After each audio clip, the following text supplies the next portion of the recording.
Mother, tell your children not to walk my way. Tell your children not to hear my words, what they mean, what they say. Mother. Hello all, and yes, I don't have a huge voice, but hopefully that's okay. But we're all here. We're gonna talk Dynamite, probably a lot about the main event, and then the rest of the show, which is funny because none of us, I guess, had looked at the cage match ratings, and we just did before we got on the air, and none of us agreed. So there is that. We were all like, "What is this? What are these ratings?" Any specific match or just the whole thing? It was the whole the whole show. The whole show. Yeah. They had the whole show at a 6.64. That's like, I don't know about that. I don't know about that. Very divisive pay-per-view. If everyone you know what? I don't think the pay-per-view was divisive. I don't think so either, but I'm saying for a lot of people. Yeah, but I think the main event, yes. The booking coming out of the main event, very much so. But I think as far as a pay-per-view goes, I still think it was like before that main event, I posted in the Discord that I thought this was like a really good to great WWE pay-per-view before Hunter took over when they were just boring. You know, where you had pretty good undercard, and then you were going to rely on that main event. Like the main event was going to, you know, which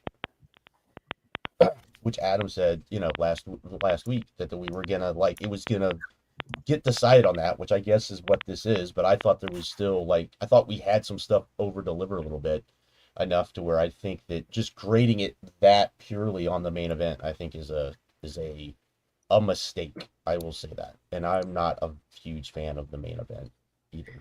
Yeah, I've been to, I think this is my 6th live AEW pay-per-view.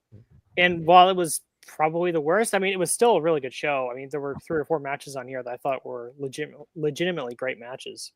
But I can, when you have a main event that has those sort of problems, it can really like change people's perception of the whole show.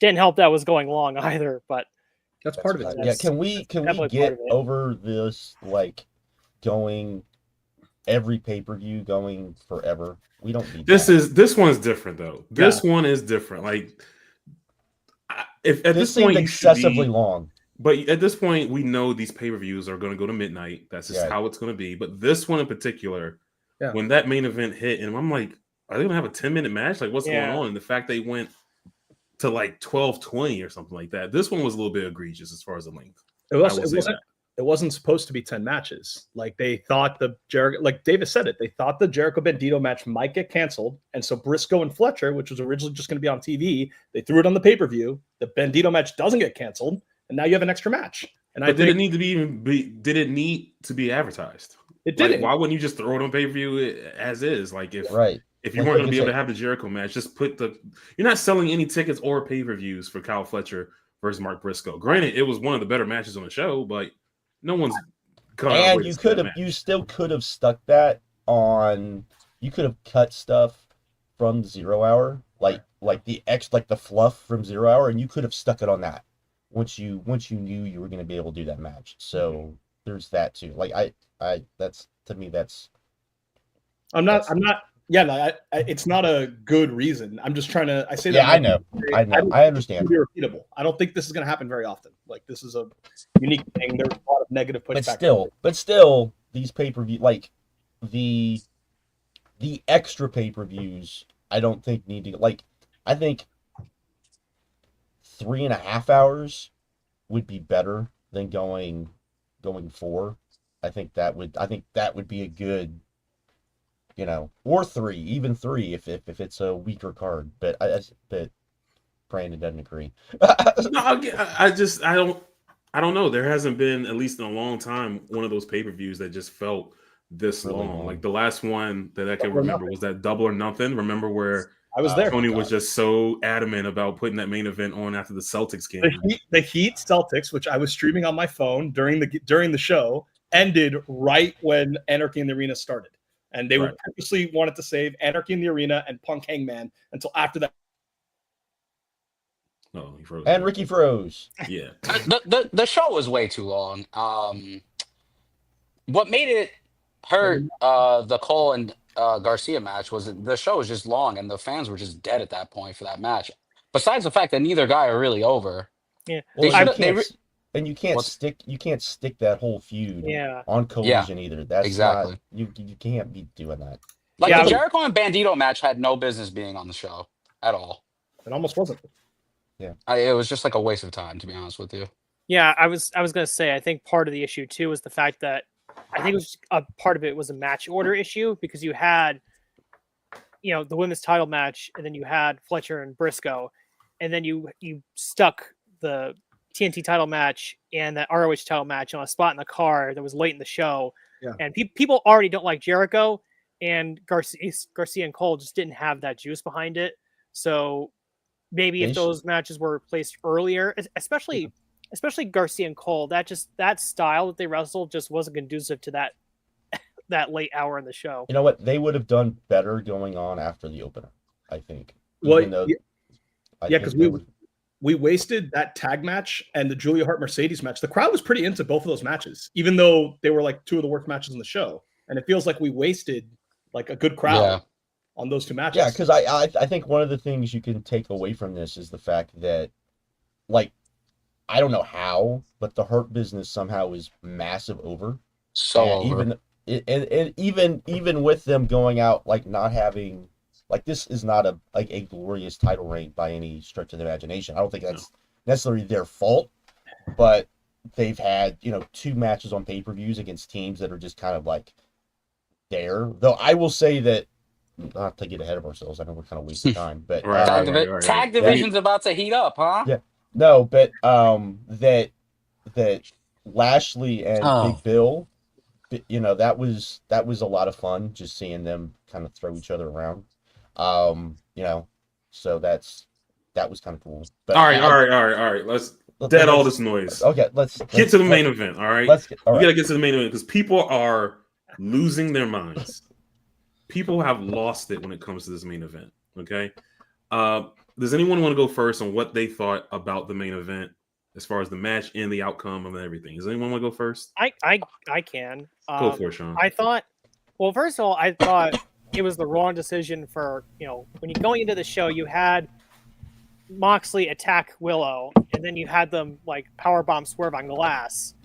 And the first 5 or 6 minutes is basically just like blood sport, grapple fuck, which didn't seem really fitting for how they built the match. So it wasn't really off to a hot start there.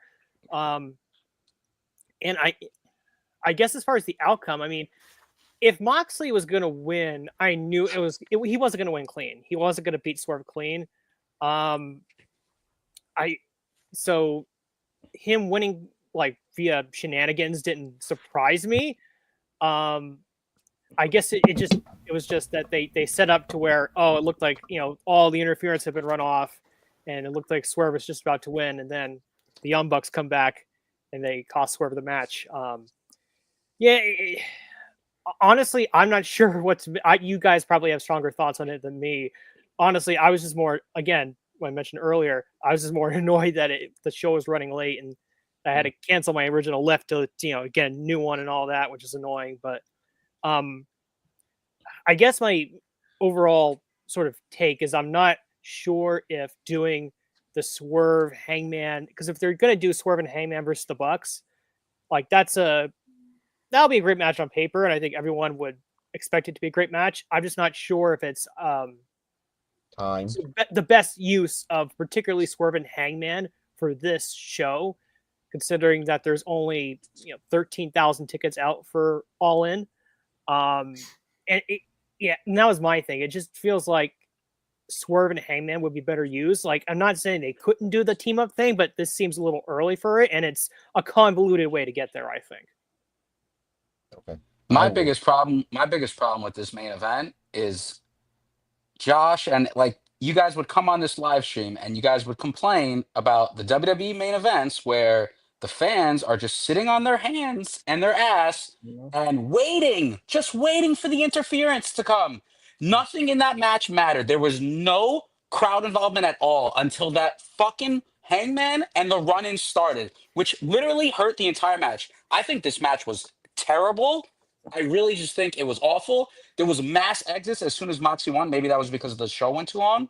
But you can't have main events where the fans are just like nothing. None of the falls matter. It just nothing mattered until Hangman came out and then the Death Riders. So that's really what pissed me off about the main event. And besides the fact, could we just be honest? Moxley has not been delivering quality wise in the ring since he's won the title.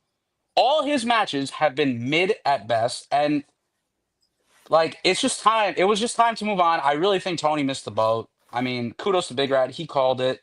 And yeah, we're just sitting on our hands and knees waiting for the run-ins to come, and nothing really mattered until that happened. So I don't know. That's just really how I felt about that match. I have a lot of problems with the main event. A lot of problems with the main event. And my biggest issue is this. And this is my problem with Moxley as champion anyways, is this. To me, and I don't think I've expressed this well when I've talked about this. To me, All In this year, from a perception standpoint, might be, if it's not the, then it is one of, well, I'm just going to say it.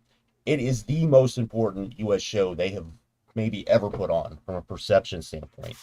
This show has to deliver on a scale that's not just okay, which means they have to sell more tickets, and to me, a lot more tickets. What's that number? It's 13,000. They're selling. No. I mean, what the number? What do you need to get to? So here's the thing. They've got to beat both Grand Slams in New York, which means that's over 20. That's well over 20. That's well over 20. Well, I think 2021 Grand Slam got 20.2. Yeah, it was like barely over 20. Yeah, but it can't be just like squeak it. Like they've got to it's got to be that type of show, because 100%. Which means they gotta surpass that show in the United States from a perception standpoint. You're not doing that with Mox as champion, and to me there's that part of it. We can get into the Mox as champion stuff, but to me you're not getting to that with Mox as champion. Even if you're gonna say that, okay, we'll have Ospreay be crowned, that's not a big enough story, because is that still going to eclipse Hangman and the Bucks, Hangman teaming up with Swerve against the Bucks? Because that's going to be a massive story that they're going to spend a lot of TV time on. I have a problem with them doing that at All In, because to me that's too fast. I think that Ricky has never when I talk about having a match with Hangman and Swerve, even with them as faces, I still think they have to have another match, because I think they have to have another match where they go in and they come out respecting each other more than they do right now. Right now, it's like this thing. They need a match against each other to do that. To me, to tell that story in a way I think AEW fans want that story be told, and not doing it in a WWE way, which I think is another reason why so many fans have just been like, what the fuck are we doing? Because this came off very much like a WWE main event to me, and the type of WWE main event that we have been coming on here and complaining about since we came back, saying that you can't have fans just sitting there waiting for run-ins, because eventually that's going to cost you in the end. And that's where we are right now. And I don't think AEW fans, particularly the fans that go to the pay-per-views and buy the pay-per-views, I don't think that's the type of thing that they want, because you have I think one of the things that Tony, I don't know, you would think that Tony and Mookie, because they're both smart guys, would be able to realize you've got the fans that watch the TV, and the fans that go to the TV events, and the fans that go to the pay-per-views, and the fans that, I don't know about buying the pay-per-views, we don't know about that, but let's just go with those three, are clearly different fans. because you can tell from the reactions that people get at TV versus the reactions people get at the live pay-per-views.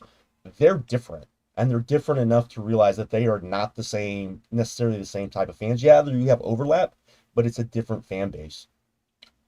To me, you've got to, like I said, so they don't want that type of story. And the type of story that they want, you have to have, in my opinion, Hangman and Swerve to have another match. Now, are you going to put that match on TV? You're going to waste that match on TV? You're going to put that match on maybe after, the NBA playoff game that they're putting that 4-hour block on? You're going to put it on then?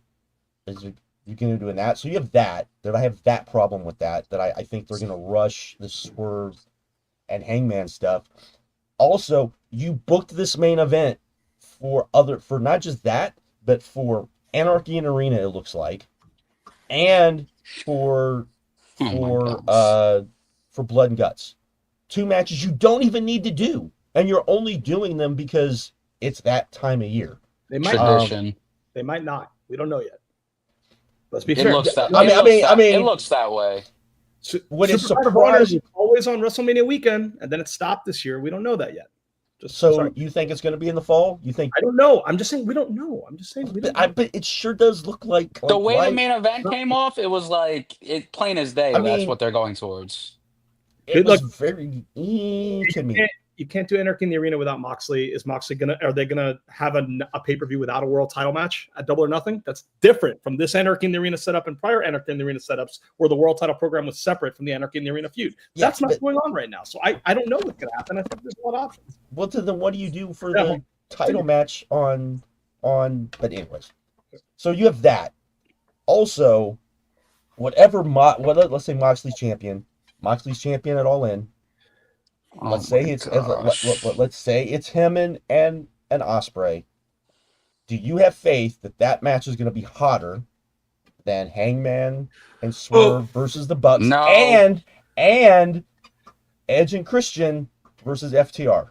Why does that match have to be the selling point when we just saw what they did in Los Angeles with Cope and Mox, which was colder than Ospreay coming in to challenging? It's colder than this match here. Why do they need to have? Granted, I would love to see a better main event for sure. Because why do they need to have that to sell that? Do you think that is enough to sell that many more tickets though? But I'm saying, like, what about the rest of the card? What if you have a really strong card to bring people in?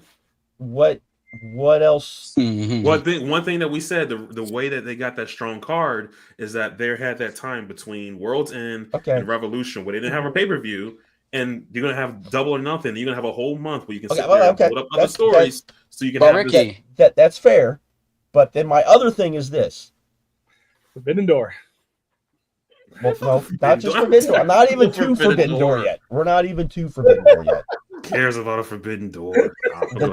Those 2 tag matches might not even be for the tag titles that I just mentioned. Don't know that either. That's a we problem. Don't know that either. I know. I said maybe. Okay. The Bucks and Hangman and Swerve are definitely not going to be for the tag titles. There's no way. The FTR could win. FTR could win them. But there's still a chance that maybe they don't. And so there is a good chance. I would say a good chance that both of them, which would be 2 big matches. I think that is a mistake too, because now you're cheapening. I think that those tag titles have already been cheapened a lot. You're already cheapening that. And I think you really risk you're doing the same thing with the world title, even though you're going to give it to Ospreay, of making that title seem like, okay, it's secondary, especially if this doesn't end at All In. If this keeps going, then you have a real chance of just really like that title not meaning anything. And that's a problem, because you can't be doing that. This company has to be different. It cannot be WWE. And we cannot, all the things we complain about WWE, if AEW does them, then you have to complain with them. And I think we have done that pretty, and I just see a lot of that same thing happening Maybe I'm wrong. If I'm wrong, I'm wrong. But I just don't see it. I feel like we're playing paint by numbers booking to get to things that we don't need to get to, and we're looking at, oh well, we need to finish the Moxley story, which is finish the Darby and Bryan Danielson story, instead of, oh wow, maybe this really isn't working and we need to like change direction. And I think that's a massive mistake because the fans don't care about that. So that's kind of all my points. And that doesn't even get into Forbidden Door. Forbidden Door is a completely different issue altogether. Because that's an important show, because again, you're talking about perception. Perception wise, that's going to be an important show. Let's talk about perception away. The state of New Japan, and I love New Japan. The state of New Japan. Are you really excited for Forbidden Door? Like, what can happen? But see, I don't think. What match would you want to see? Like, what about the CMLL? Because I think the whole reason they're putting it. You say CMLL, they had a chance to do that this past year. They didn't do anything. But I think that's why they're doing that, because it's easier to get those guys into the UK than it is in the United States. I think that's some of those guys in. So I think it's easier to get those guys in. So, Big Ray, you want to chime in? Yeah. Well, firstly, on the main event itself, like, I do disagree. Like, I agree and I disagree. I get what you guys are saying in the sense of, sure, me as a fan, I'm watching. I know that none of these near falls are going to decide the match until shenanigans happens. I get that. I think it's a mistake to say this is like the Cope Mox match where the crowd was just dead the whole way. That's not how I saw it. But they were dead until that ladder spot. Not until that ladder spot. 100%. These two guys in the top corners were also at the show, not just Adam. And I even rewatched the match today because I knew we would have this fight. Like, I just do not agree. Like, Moxley was heavily booed when he came out. The "fuck you, Moxley" chants were very early in the match. And then they died. And then they died. And then they died. And then they died. And they were dead for like a very specific small segment of the match where there was some grapple fuck going on, as Sean said, but that wasn't continuous the whole way through. Whenever Swerve had comeback spots, they popped for that. When Swerve had the comeback spots. But he's the babyface, though. So why would the crowd pop for the babyface? Exactly. What are you saying exactly? Because but the thing is, when he's no. If he was the top heel, like you have been saying that he's this great heel, then no, I don't think he's over. No, he's not that's over. not over. Over is even when he's doing the grapple fuck. Brandon, I think he's over. My hot take would have been like, this match has made me more interested in Mox as a heel. Like, I'm actually into this right now because of the outcome of this. Not granted, the match was the match great? No, I don't think the match was great. Have I been like super into this? Absolutely not. Like the whole thing, but something about this match and the outcome of it and what people, I don't know. I feel like people have lost the plot when it comes to being a wrestling fan, where they're just thinking business wise and whatnot. I'm not thinking people are really not into. You cannot have a top main eventer who is a heel who the fans are at best lukewarm, because that's what I saw. I saw a lot of. People were saying, we put the video in there, like everyone's throwing up a middle finger saying "fuck you, Mox." If they were lukewarm, they're not doing that. And they're not. And if they don't give a shit about the heel, if they only care about Swerve, you would never chant "fuck you, Moxley," which they did multiple times, not just once. But I think it's more of like "fuck you, Moxley." Like, we don't want to see you anymore. Right. That's what I think. Yes, that's a different type of heat, and that's a bad type of heat. That's a bad type of heat. Wait, hold on. Before I talk about Hangman Swerve, which I'm going to your point, while Mox has been champion, bad for the company, prevents the company from... I have not said it's bad. I've said it's capped the company, and it has, and it will, and it will, and it will. You said it's capped the... I don't know about that. Josh, while all this is true, Revolution had a really strong close in tickets. Dynasty had a really strong close in tickets. Yes, because of Swerve. Swerve.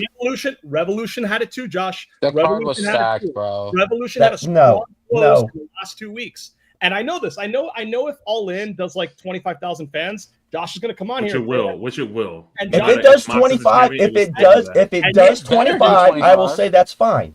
I will say that's fine. Because of the tag matches, it's because of Osprey. No. Because I think with the matches I just said, you're talking 2022. They need to do 25. They're not doing 25 with a Mox. That's not. Yeah, they will. Can I just ask you guys something? You guys, okay, go ahead. Go ahead. Overall, the live attendance and the pay-per-view for Revolution and Dynasty both have been better than expected. Both have been improvements over 2024. Like not year to year, not year to year, not Revolution. But you're saying improvements. They're improvements. No, but you're saying that he gets in the way of the company getting hot, and when the company is doing better than expected, but they could be hotter. That's the point. You think it will be hotter if Swerve won the belt? Yes. Because here's the thing: I can name 5 guys who would be better champions right now. Josh, Swerve was just champion, and none of the things you're saying happened. And it was like a year ago. That was a year ago when they were ice cold. But when he's ice cold, if he was over, shouldn't he kind of rise the tide and bring some people to watch? He's more over now. No, he's not as hot as he was last year. No way. Like not going in. I'm sorry. And again, I'm not even saying it's all his fault, but if you're trying to make the argument that he will get AEW to a level of hotness that Mox is incapable of, I think that's a hard argument to make when you see the respective performances of both. But it's not just him, it's the feud with Hangman. No, and that's what I wanted to address. Like firstly, because Josh, like in terms of like seeing it coming, I think it's not some genius like Brandon and Jason. But what have I said? I've said the story doesn't matter because it's the wrong story to tell. Gosh, let me finish. Hangman Swerve, if you want to complain about not setting up the Hangman Swerve all-in main event that we could have had, to me, and the reason why I was pushing this, to me, that decision point, which I wouldn't even fight you on that much, that was not the night of Dynasty. The night of Dynasty was maybe, okay, this is your last chance to ever go back to it. But that match, that vision that we have of this program that's going to be really hot, that changed months ago. And we can say that was a mistake. You can say how they booked Hangman after that all-out main event was a mistake to have him turn back so quickly, to have him turn face. But see, that's the thing. You think they both need to be? You think one of them needs to be heels? No, one of them doesn't need to be heels. Josh, I'm not saying that. No, hold on. You're not even listening. If they're both face, for one, that thing that they did on Dynamite where they kind of told you in advance, like, again, I don't like the tag team either, but they told you in advance that they were growing to reconcile, that they were growing to get over their differences. And what did I just say? You can do that.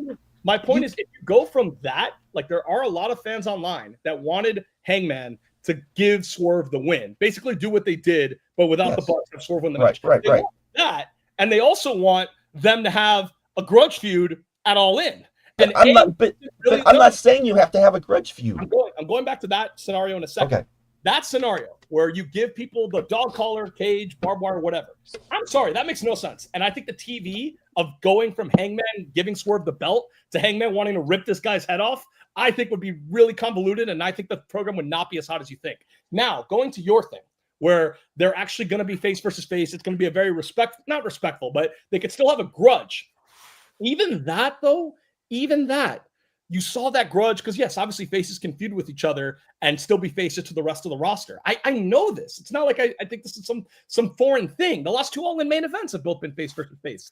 My point is that level of grudge, one, I think is still significantly diminished when they do that segment on Wednesday. Because that segment on Wednesday is telling you that Hangman has to learn how to forgive Swerve. And even if you still do the match, it's just not the same. And I don't think that's what these fans really want out of Hangman. But Swerve. They want Moxley and Ospreay? No, hold on. Yeah, we'll get to Death Riders in a second. I think these fans don't want.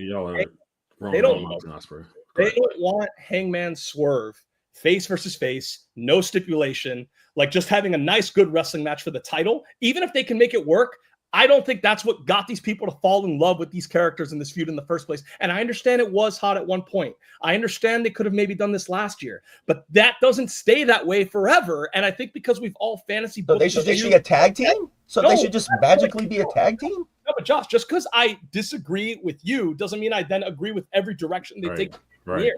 Like I wanted like it to be a thing where they kind of put it away and then come back to it when the time is right.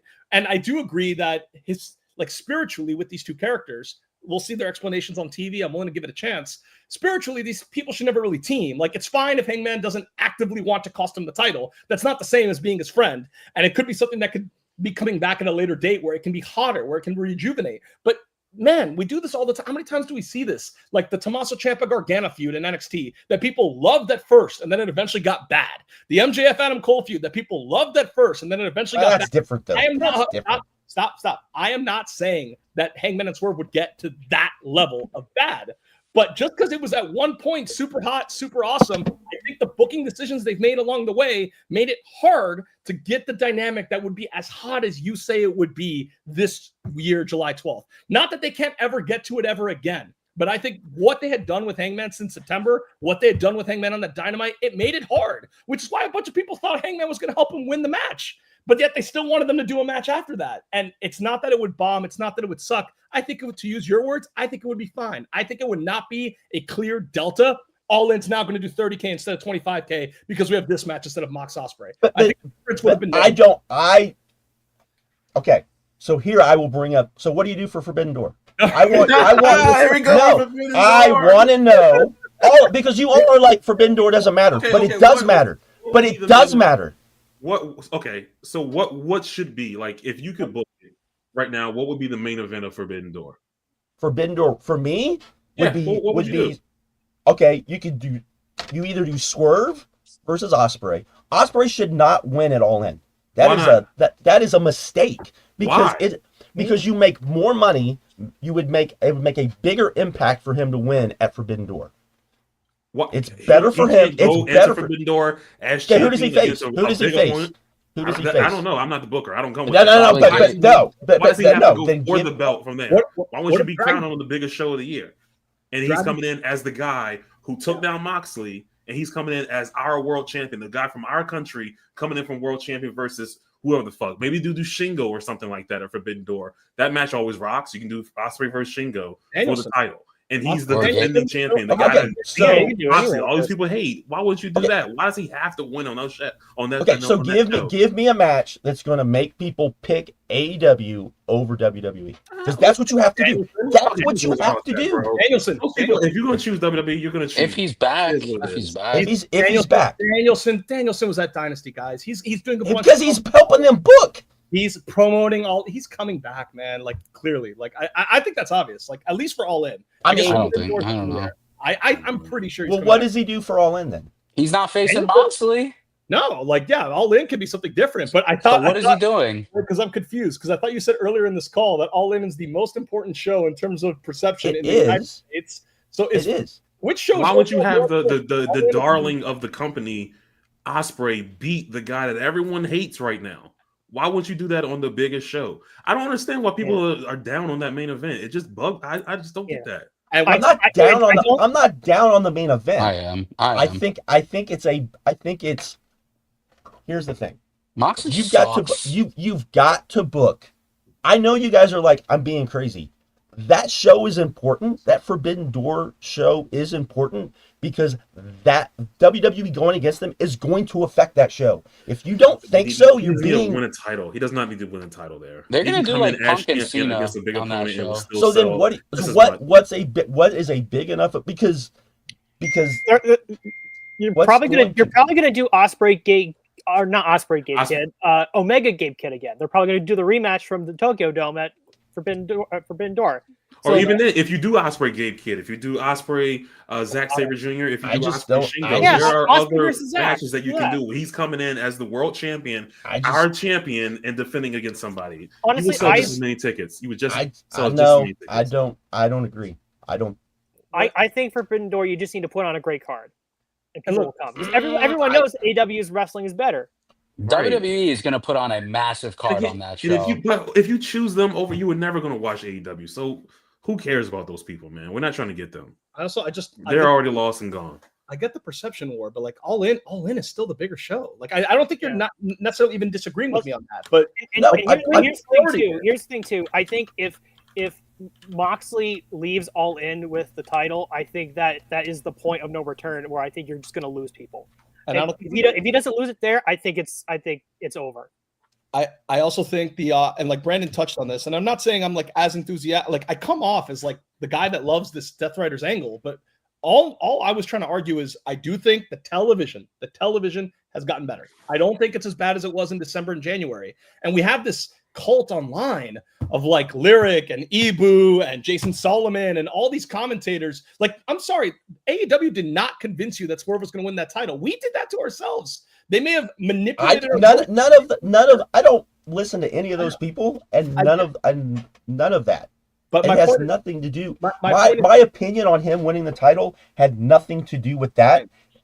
But Josh, my point is, we were yelling about how bad it was, like for all of December, all of January, and the Revolution main event was bad.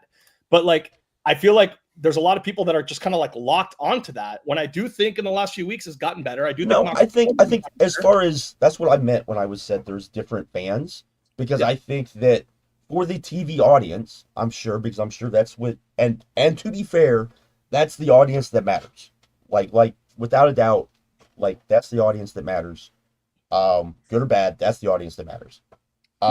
There's no, if Tony's telling the truth, then those segments do, according to their metrics, do really well. The problem is it doesn't, it's not reflecting, right? And that's a problem.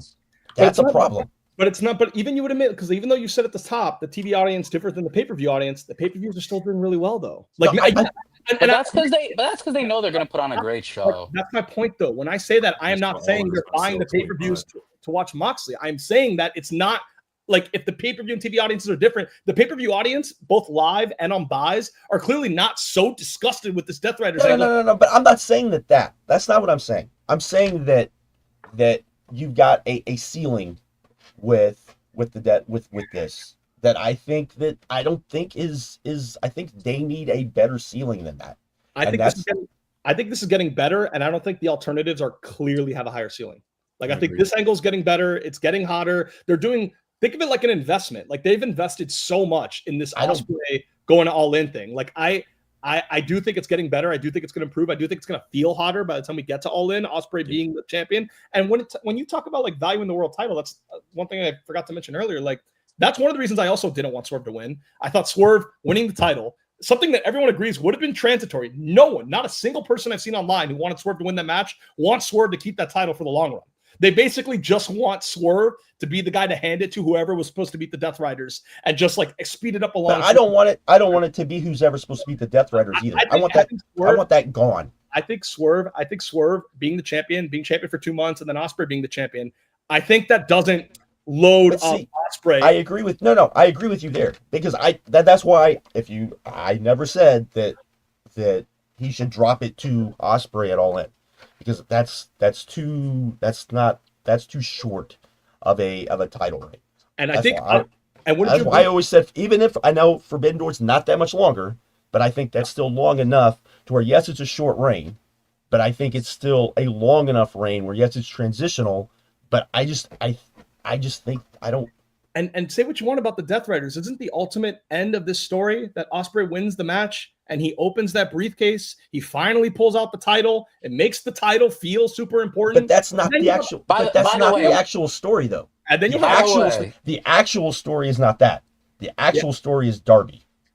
If that's I'm not on that. I just. By the way, that briefcase they hold up at the start of the match has no heat. Nobody reacted to it at all. I'll bet you $1 million when someone pulls the title of the briefcase that stayed in. No. I agree with you. I agree. I when they held it up, nobody cared. You realize one leads to the other. Because we're not seeing it is why it's going to get a reaction when they pull it out. No, but I agree. But at the same. But I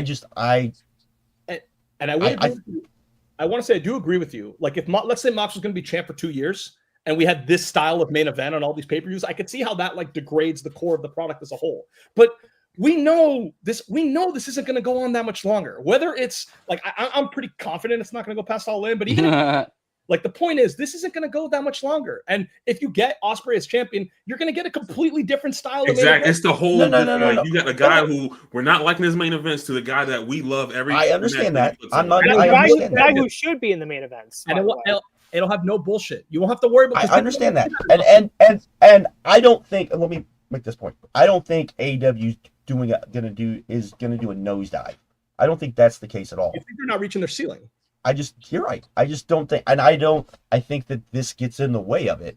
And I think that the longer this goes, the longer that is. And I just don't think, like, I think you're going to have this big show and this big thing. And yeah, everyone's going to be excited. But again, I think that as much as I hate doing this, because when people say this, they do it in a different way. This is the number 2 promotion. They are. They're the number 2 promotion. They're the number 2. Now, people say that, but they say that usually like in stupid ways. When you're the number 2 promotion, you do have to, and I've never agreed with this whenever I've heard people say you can't worry about what the other guys are doing booking wise, and you can't worry about what the other people are doing. That to me is always a mistake, especially when you're number 2. Because you can't be doing the same things they're doing. You can't be doing the same matches they're doing. You can't be doing similar angles that they're doing at the same time, because it comes off samey. And you can't be samey to the number 1, because then you just look like the number 2, and you don't need to look like the number 2. And I don't know, just comes off very, like, especially that night, it came off so WWE-ish to me. That was not good at all. Match sucked. I hated it. Like, I don't even think the match sucked. I thought the match was just that last match was worse. I think like I said, I didn't care. I think we would have had common ground. I guess we would have had common ground if this Hangman stuff was done differently. Like if you were to say they've botched this whole Swerve Hangman story, they could have had something really hot. I would agree with you, but I think by the time Dynasty came, it just wasn't time, in my opinion. If the match sucked, then how great would it have been if Swerve won the belt? If he won the belt in a shit match, like would you have cared all that much, or like? When it would have came off. I just think it would have came off way better. If he won. People wouldn't have cared people wouldn't have cared as much as that it was a shitty match. People would have been like, yeah, finally it's over. But you can't. But it was a shitty match. Yeah, no, I agree. I mean, it was not good. Like it was definitely not. It was not good. It went too long. It was very, very evident that they should have just went to the shenanigans early, and they didn't. Probably when you did the first Maria spot is probably when the Death Rider should have came out, and you could have started a lot of that, but it could have. All in is going to be a hot show with a hot main event. Y'all going to be wrong. Maybe, I don't know. I'm not really into any of the stories right now, except for maybe you will FTR. be. Don't worry. You'll be chanting AEW in the Discord that day. Don't worry. I mean, probably, but this pay-per-view was like literally demoralizing to me, honestly. It's gonna be you're gonna watch Dynamite tomorrow. Like it's gonna be fine. I mean, yeah, but like it doesn't mean I'm gonna like. I want to feel something, you know, and like. Yes. You did. You were upset. You were upset that he didn't win the belt. You are this feeling shit something. is terrible, and I want it to end. No, but there is becoming a blurring of the lines, and this is like I know Josh is gonna fucking yell at me for this, but like I do like that with Mox. We say it's go away heat. We say it's bad heat, and I already told you I agreed with you. If you did this for years, yes, it would degrade the quality of what AEW main events are supposed to be. But people say it's bad heat. They say it's bad heat, but people ultimately paid money hoping Moxley would lose. And it's not like I see no business metric that tells me it's bad. No, like, that's a fair point. That's a fair point. I don't think it's bad when it comes to that. That's not that's why I just don't think it's as hot as it could be. Because I don't like in wrestling these days, MJF gets really popular as a heel, we immediately have to turn him. Hangman, no, I hate that. I hate that too. I think the Hangman Swerve feud suffered from this. I think people thought the Hangman character is really cool. He's doing great character work in this run with Swerve towards that all-out match. He started getting cheered, and they turned him face right away. And it's annoying. It's annoying that this always happens. And I kind of like that we have. I would rather you not. I would rather. If the fans want to cheer a heel, let them cheer a heel. Like that's what I mean. You want to talk about good heat? Ricochet is from Philly, and he was getting booed out of the building. So was Wheeler Yuta, another Death Rider, who was very over as a heel. Like, I don't know. Yeah, like, but I think people also thought that they were getting a title change, and they might get a title change. They were either getting a title change or they were getting the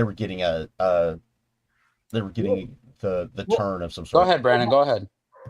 No, Ricky, you have one more point before. Okay. Yeah. I'm playing a role of Chase. There is some other things about Well, this Brandon, actual match that we need to talk about.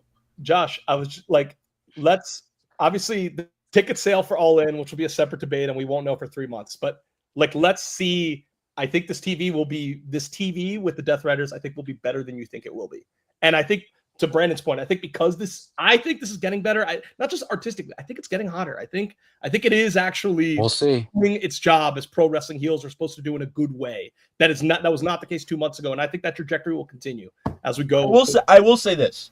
I think a feud with the trios titles with Joe and his group, I think that will be, because I think that's a better fit for.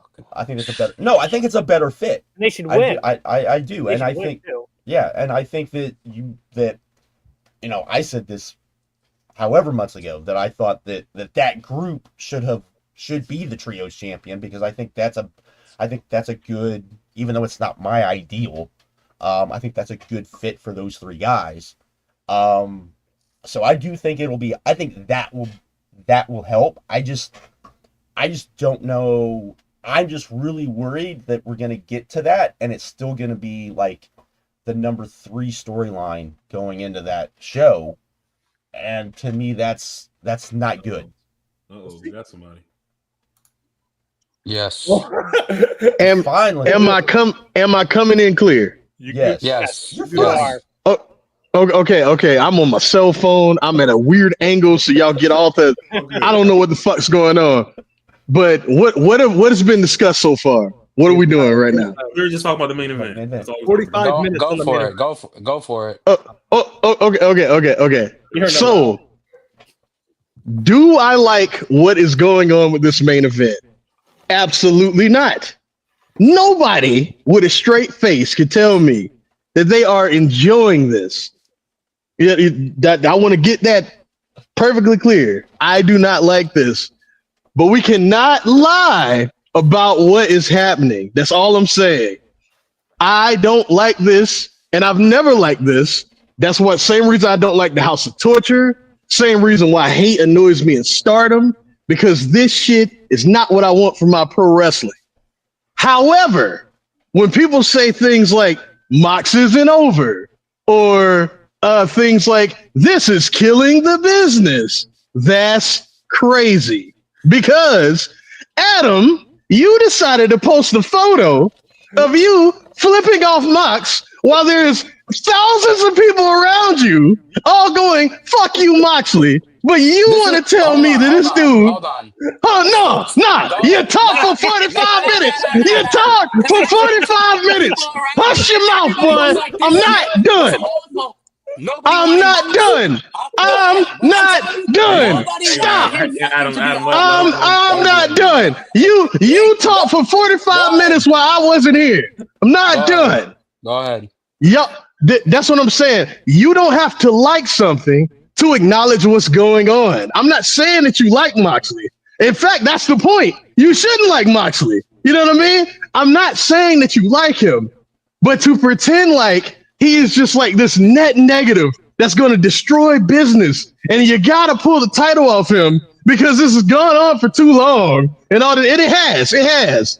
It's overreacted. And then this is the same shit, because this is all a fucking virus, and this is everything that I pointed out about this company for 2 goddamn years. When you niggas told me I was overreacting, now I want my apology from everybody here, because I was telling y'all that this was coming. I said this. You know why? Because it's not even about it being WWE.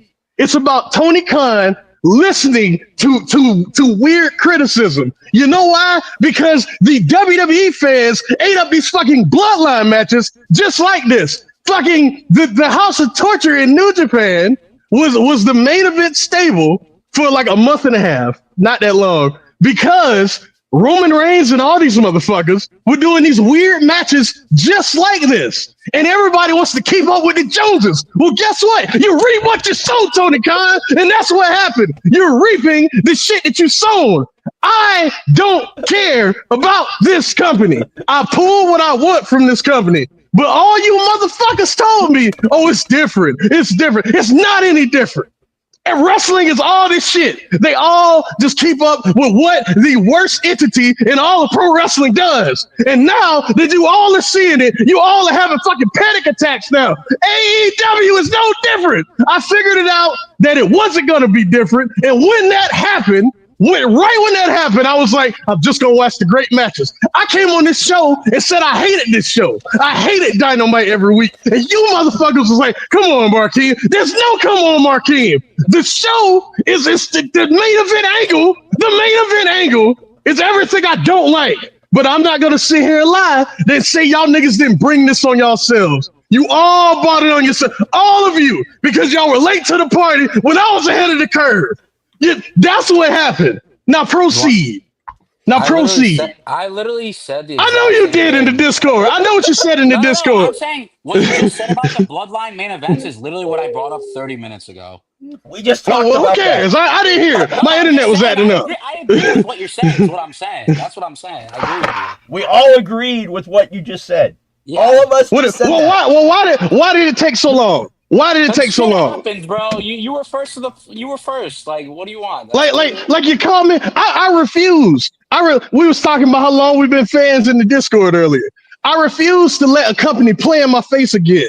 I am 36 years old, bro. I'm too old to let these motherfuckers play with me. And Tony Khan, you've played with me, sir. So now I'm just gonna judge your show from the shit that I like, the shit that I don't. I feel nothing. The kid, spot on the kid, and kid needs to be, kid, you need to be on here going crazy because you told these motherfuckers that Tony Khan was telling y'all what was going to happen. He was telling y'all that Heyman and Swerve were going to kiss and make up. He was telling you all this stuff, and you all ignored this boy. This kid, you need to be going crazy right now. Don't let these niggas get away with that. Don't let them sit here and get away with it, man. How were you able to call everything minus the Young Bucks? Explain that to me. How were you able to do that? You know why? Because you watched that terrible show and you were able to figure it out. That's why. That's why you were able to do it.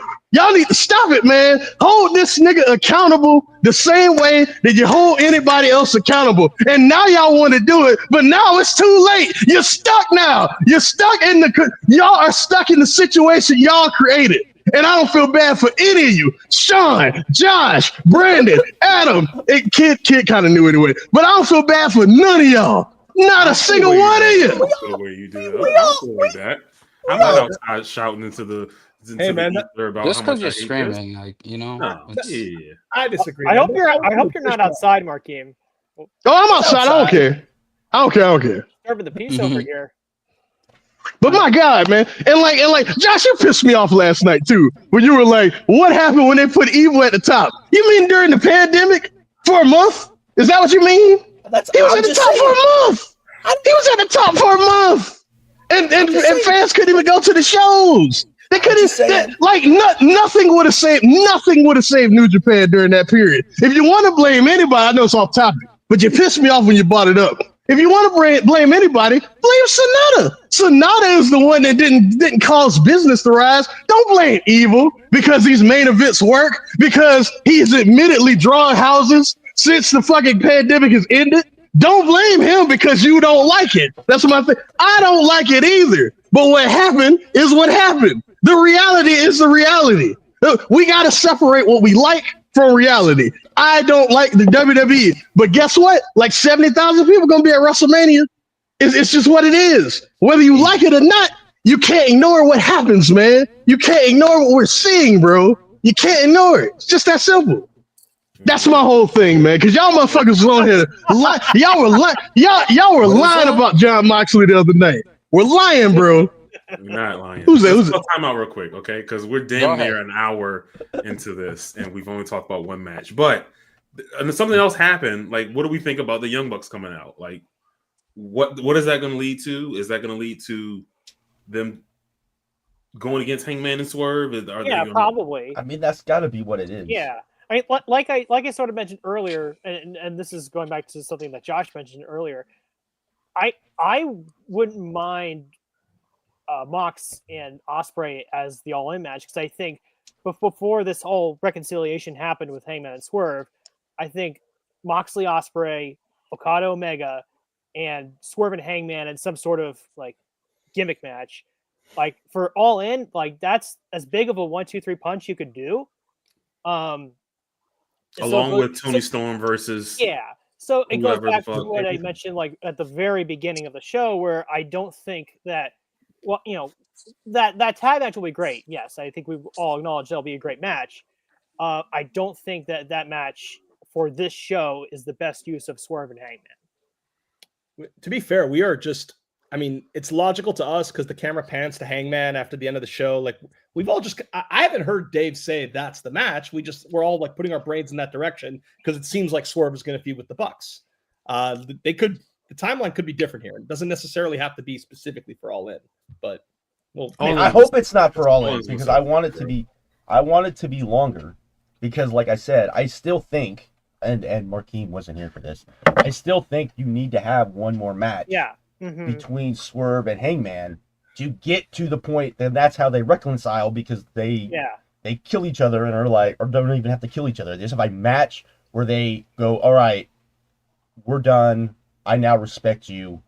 And you tell the story in the ring, not fucking bloodline bullshit. This isn't a company that does that, Josh. This isn't a company that does that. Stop doing it. It's not. It's not. That's all I've been saying. That's all I've been saying, man. That's all I've been saying, bro. Before the events of the last few weeks, I just don't like. I think that would have been possible. I'm trying to like conceptualize how you would do it now in a way that makes sense. Yeah. Like, what are you gonna do? Have the main event at Dynamite in like a street fight? Like just because you're saying they have to like get it all out, and they've done a bunch of stip matches already. So I don't think you're gonna do a clean singles on TV. Like, you don't have to do like the dog top. Like I think you used to hey, there has to be a winner. Just a match where there has to be a winner, and what I'm saying is, to me, that's the next logical step of what you do, even after the TV. But to do that, you can't have the Bucks come back and do what they did. That's the man. You know it would be a creative thing to do to get to that, Josh. The exploding barbed wire death match with the timer, and you do the fucking Onita finish that I've been saying.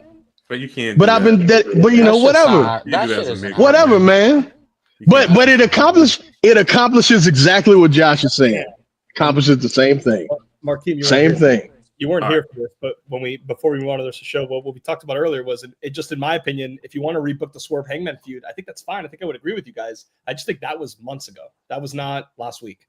Like, yes, you're right. You're right, kid. Oh my God, kid, you called this shit. How did he call it to a T? I'm just asking. How did he call it to a T? I really don't think if that same TV build happened after All In, I don't think any of you guys would think Swerve was winning. I think it was entirely the pressures of All In, the pressures of ending the Death Riders. I think that contributed as much. Because I don't think I agree with you. I have always said that my thoughts on what I think should happen has nothing to do with what they've done. And I've always said that. I'm just trying to take away the credit that Marquinhos trying to give you, because I don't think it was some genius to think Moxley was going to win this match, even though Swerve did close as the favorite entirely because of just fan hysteria. I had somebody show me betting odds that Swerve was going to win, and I'm just like, "What, bro? What are you talking about?" I'm not. Here's the thing, kid. I'm not saying you're a genius. I'm just saying you just paid attention to the show, which everybody else here didn't do. No, because I agreed with him. I said I wasn't going to be surprised if Mox won. I was not surprised at all. Then why did y'all get so mad that he lost? Why did y'all get so mad he lost? Don't say me. You're talking about Adam and Josh. You're not talking about Sean or Brandon or anyone. No. I'm not just talking about them. I'm talking about the internet. Everybody wants like Tony Khan's head. Because those people are very, like you said, the lyrics. They're not alone, kid. They're not alone. I know. There's massive amounts of people that thought this. Ibu didn't really believe it in his heart. He even tweeted on Wednesday, "Come on, let's emotionally go all in. Who cares if we get let down?" Yeah, that's what he said. He's like, well, "Let's just go for it." Exactly. That's what people thought that. Like, he's like. Hey, whoa! Come on, man. That's my guy. Don't do that. Don't do that. He was a geek. I like him. Oh man, catching strays, man. It's fucked up. I had him muted a long time ago. I don't mean to call him dumb. Eric's a geek as well. I think he emotionally. She's a geek. I do like Ibu, but I also do think that he's too online sometimes. Yeah. Put I don't mind him, but I just think. All right, let's not talk shit about. Okay. Is there any closing thoughts about this match? Well, let's talk about some other matches. I didn't even talk. I didn't even talk about the main event. The main event. Yeah. I didn't even get to talk about what I actually thought of the actual match. I think it's better than a lot of those other Moxley matches. I mean, I think when the chaos started, it was I ain't gonna lie, it was kind of magical, man. You motherfuckers were loud and y'all popping and all that stuff when the chaos started. After the ladder spot. I would say even a little bit before that. Like y'all started popping and stuff. And I was like, all right, okay, yeah, this might look if he just did these matches as all the main events, I really don't think people would be that upset. You know what I mean? Did like the last like half of this match. Yeah, like they should lean on it. And Tony Khan, by the way, Tony Khan lied. I don't like evil, I don't like the House of Torture, but your champion is essentially evil. Marina Shafir is Dick Togo minus the garrote wire and a vagina. Same fucking character, you know what I mean? Come on, man. Fucking Claudio Castagnoli might as well be Ren Narita. It's the same stable. But anyway, right when that happened, the table bump, and even before that, I was like, this crowd is super into this. If all his matches were this, it'd be cool. I even thought the Young Bucks thing was like, oh shit, like it was shocking, had me on the edge of my seat because I thought Swerve was gonna kick out. I thought they were gonna keep going. I liked the second half. It was so chaotic that I kind of liked it. The second half. The first half is like where I hear you guys' complaints, like John Moxley's matches are, kind of dull as dirt before all this stuff happens. But that's a different argument. But I won't get back into it. But he needs to structure these differently. And I think if he did, people wouldn't be so angry. That's what I think. The first few minutes of that match felt like Moxley was mad that he wasn't going to be able to work Bloodsport, so he brought the Bloodsport too. Exactly. We can talk about that next week. Awesome. I think we're all going to be, at the end of the day, when Ospreay's champion, I think we're all going to be happy that we're all going to think that wasn't that good. You're going to say it was a net good. You're going to say it actively helped Ospreay elevate into the championship role properly. And he'll be the face for like a year. And I think that's as important as the business of All In and Forbidden Door. Okay. I think we'll look back. We'll see. We'll see. Good. We'll see. Now I will say Josh's point. And one thing that was said during all of this, I didn't see everything y'all said before, but when Josh was in the Discord saying that like Ospreay winning at Forbidden Door, to me, I know you can't do that now, obviously, because we got a dome show and all that. We got a stadium show. I'm sorry, but like Ospreay winning at Forbidden Door is like the way you counteract that fucking tour. So like I was with you on that 100% because look, man, like that WWE tour, man, it's gonna cannibalize them for like that whole run, bro. Like it's huge, man. Every time they go out there, it's huge. So I'm just saying from a business standpoint, Josh was kind of on to something for that. But I don't know what you can do at All In if you go that route. You know what I mean? I don't know what you can do. We had responses. We talked. Go back and watch the first 45. You guys want to move along to the next match? Yeah, no. Yeah, okay. So we're gonna go through this card. We don't have to spend a lot of time on a lot of these matches, but obviously we just want to talk about everyone's thoughts on it. We had a bunch of Owen Hart Foundations match. We're just gonna go over them, all of them. Will Ospreay versus Kevin Knight. In my opinion, for this show, and I think I tweeted it, this was a big night for the newcomers. Kevin Knight, Speedball Mike Bailey, Megan Bain. I thought they all looked good tonight, and I think that was a big positive when it comes to this pay-per-view. And this match was really good. I enjoyed it a lot. Match was great. My match of the night. You mentioned it. Oh, wow. Crowd was so into it. Kevin Knight looked amazing. Were they into it because of Kevin Knight or Ospreay, who's going to be world champion? I think Kevin Knight got them. I think he got the crowd behind him as it went along. It felt like Ospreay got the biggest pop of the show. That's what I thought watching it. I don't know if you guys agreed, the guys that were there.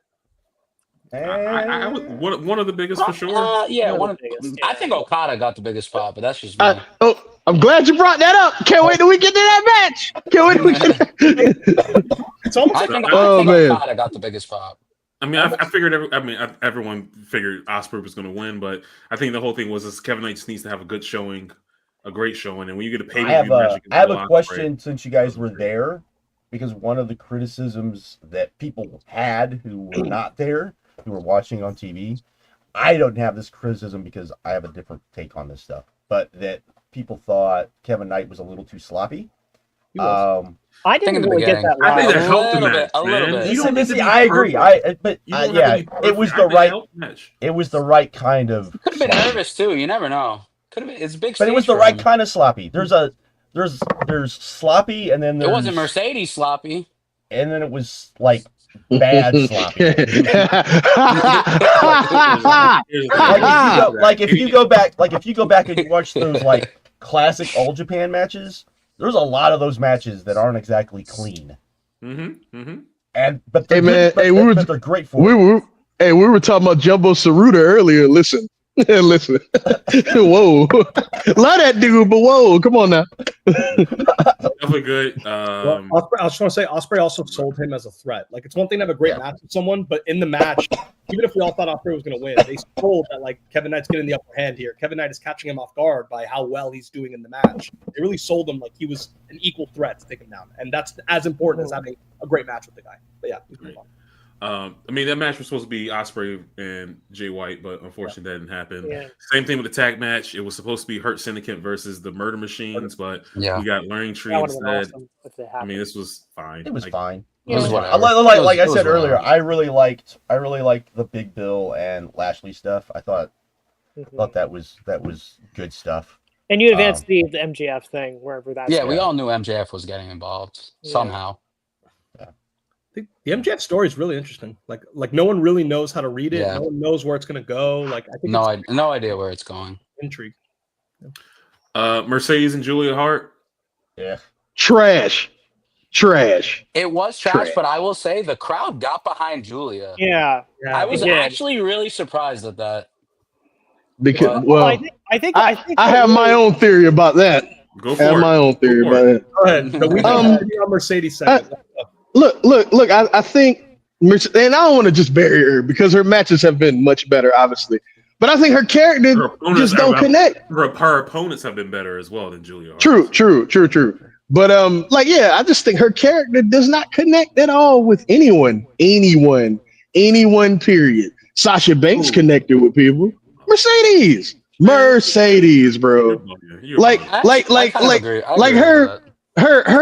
Her segments all come off like someone pretending to be a pro wrestler. Her promos are legit. Can we stop it now with like people pretend to be pro wrestlers? No, she needs to be more herself because she needs to be how she is on Twitter. Yeah, like on Twitter. Yeah. On Twitter, she's cool. Like she's cool on Twitter. Yeah.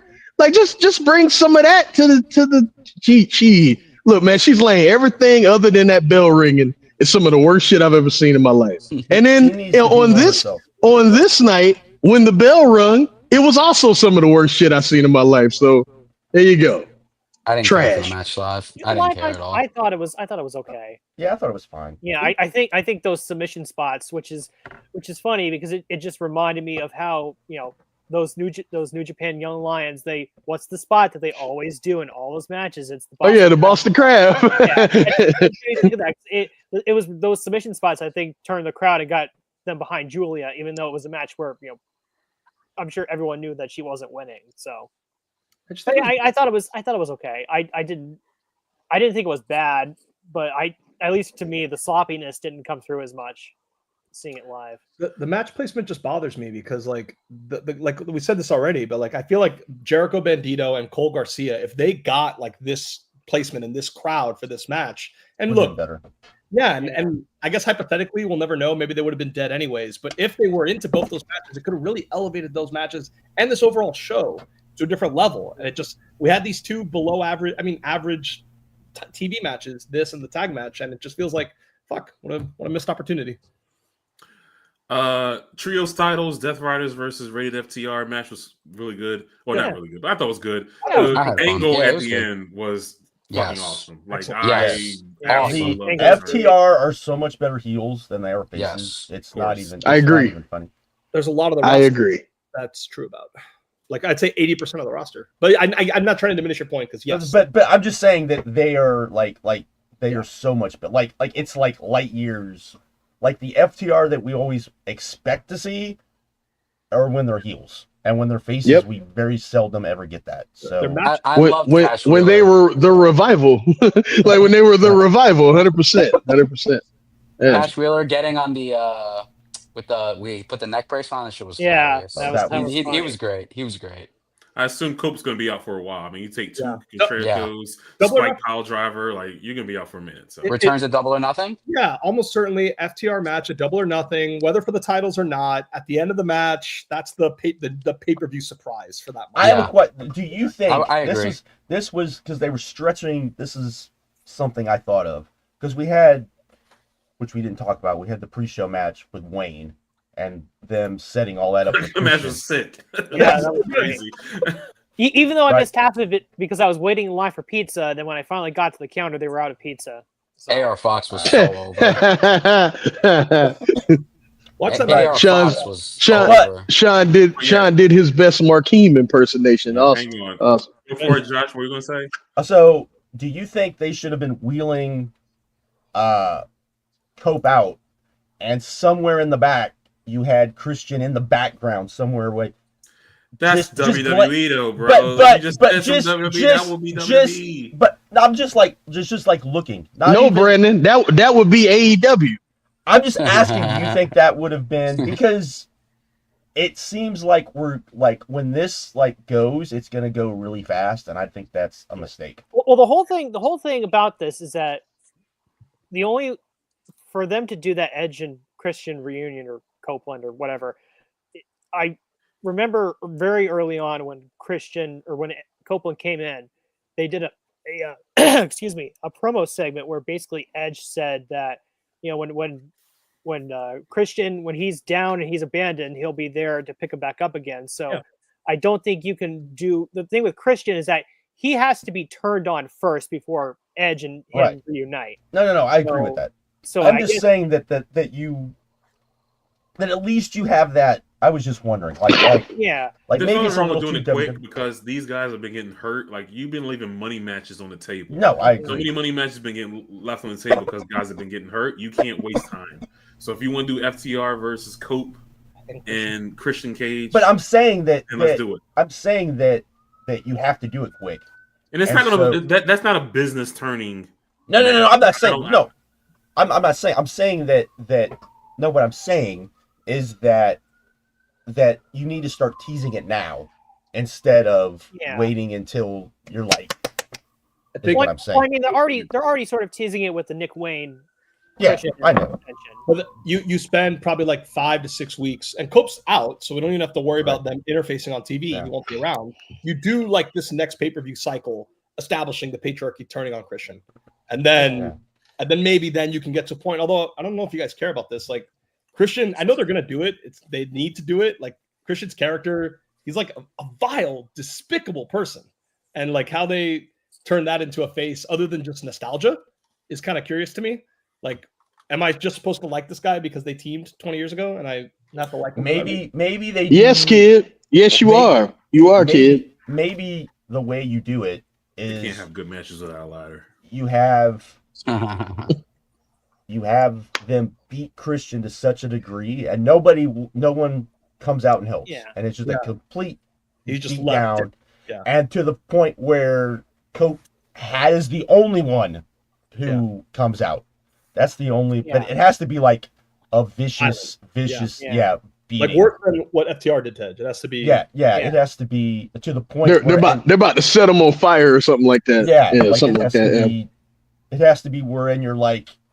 And even after Cope saves him, he's like, I saved you, but fuck you. And, you know, just like gets out, makes sure he's okay, and then gets out. Not is like crying over him or anything. It's just like, I helped you because I felt compelled to, but, you know.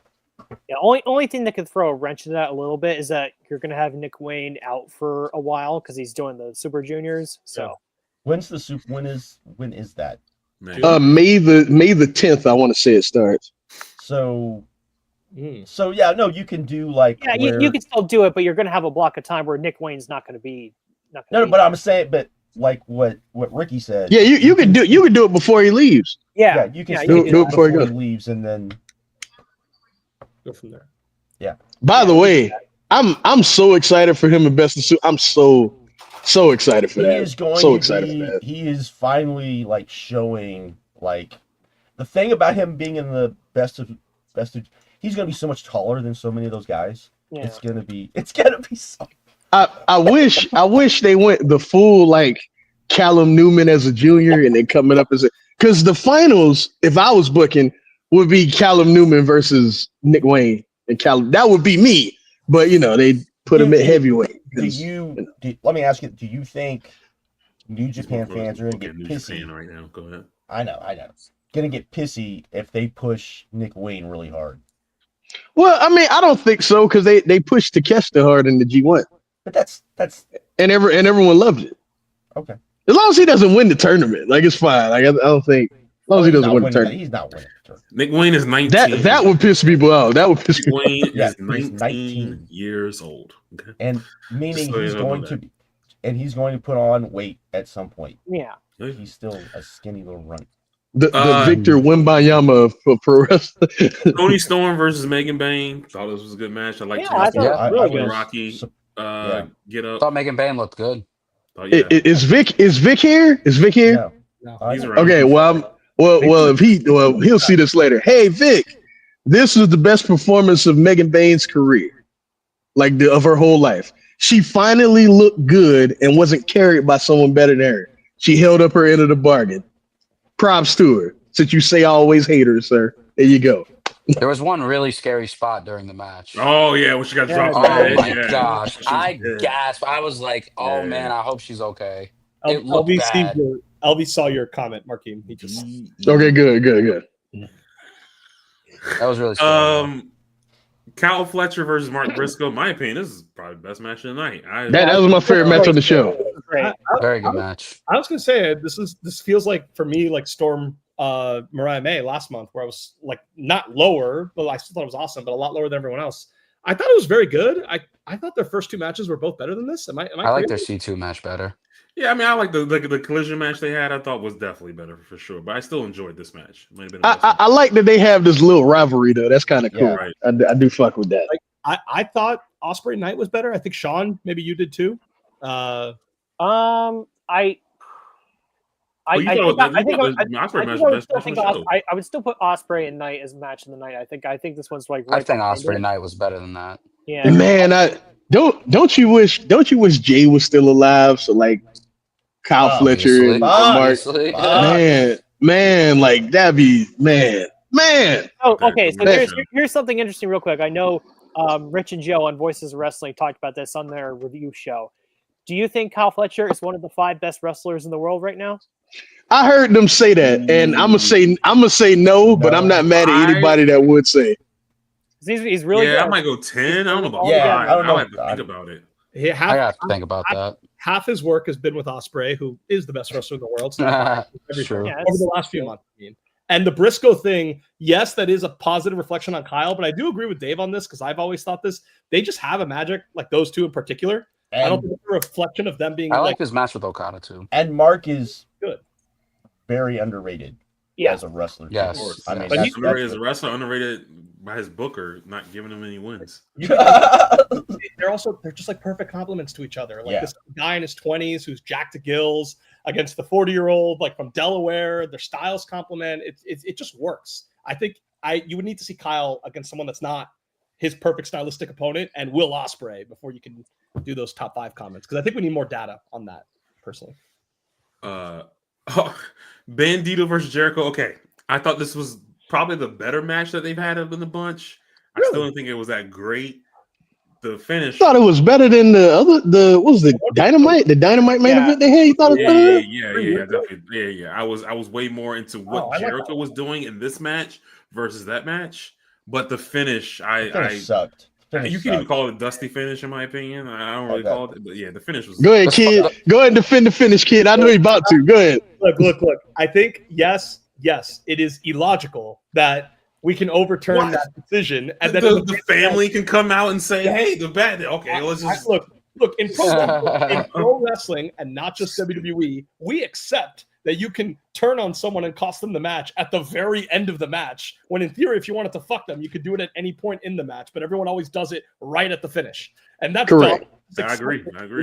I just want to say that bump Bandito took to the outside was insane. And like power bomb for that moment, this is not because, oh my gosh, because of the stipulation. I feel like we can make a very special circumstance just for this one moment. I will agree with that. That was my thought too.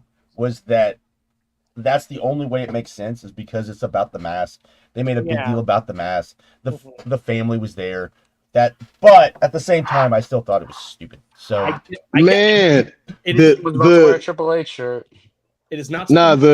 Often you can't repeat this. Obviously, it would be horribly stupid at that point. This should be something that's not done the rest of the year.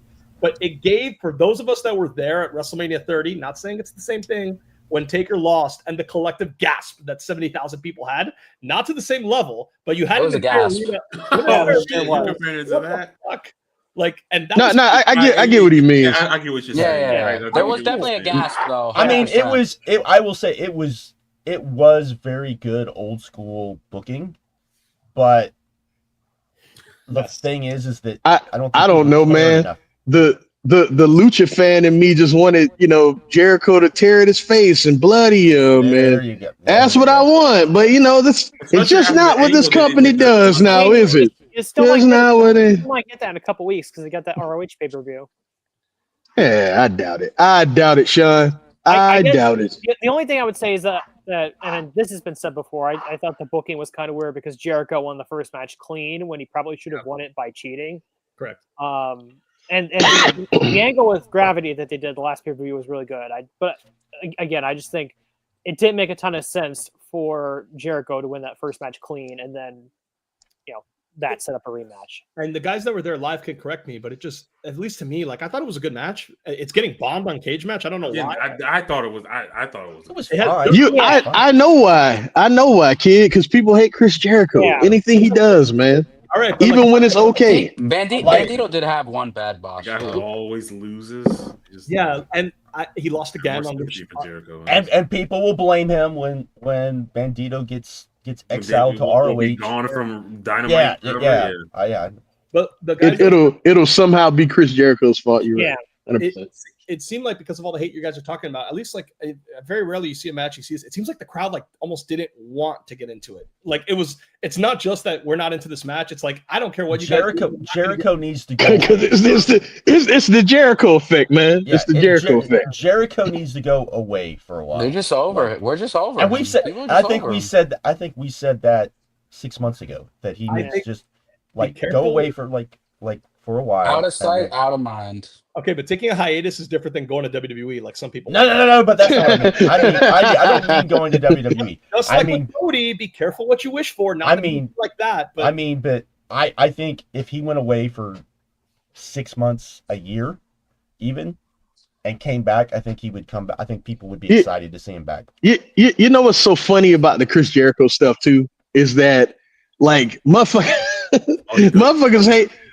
hate him so much, right? But the guys on the roster like him, and the girls on the like him. You know what I mean? Like he's well liked there, which is hilarious to me. Like y'all motherfuckers, he buries this person and that person. Well, no one really cares now, do they? He's a locker room leader. Tony Khan said he was one of the people that stood up to CM Punk. So y'all hilarious, man. Hilarious people. It's they don't like him and they don't like his wife, and that's all that matters. Well, I mean, I don't like his wife, but there you go. I'm just saying that, but you don't hold that against him.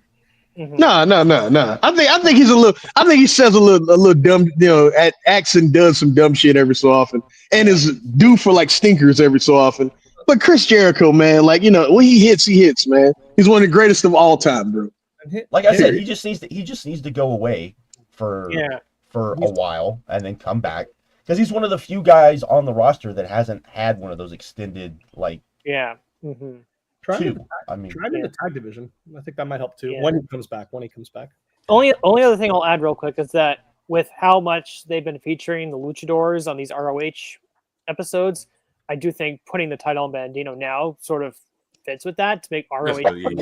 That's a good point. So And maybe you could get some cool defenses with Bandito versus whoever from CMLL. Bring in some CMLL guys. They don't mind losing shit like that.